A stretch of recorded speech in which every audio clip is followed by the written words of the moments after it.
সঙ্গে যাব।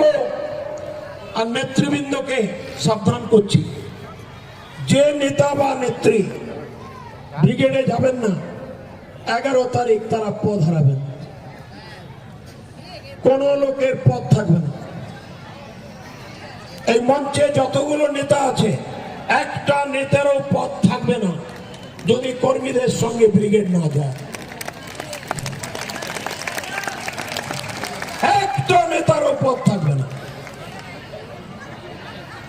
সবাইকে যেতে হবে। তাই আওয়াজ তুলুন, 10ই মার্চের জনগর্জনের ব্রিগেডে সবাই যাবে। এই আওয়াজ তুলে আগামীকাল প্রস্তুতি নিয়ে 10 তারিখ ব্রিগেড চলো, ব্রিগেড চলো, ব্রিগেড চলো, জনগর্জনের ব্রিগেড চলো। স্লোগান দিন, ব্রিগেড চলো, ব্রিগেড চলো, ব্রিগেড চলো, জনগর্জনের ব্রিগেড চলো। বলুন, ব্রিগেড চলো, ব্রিগেড চলো, ব্রিগেড চলো।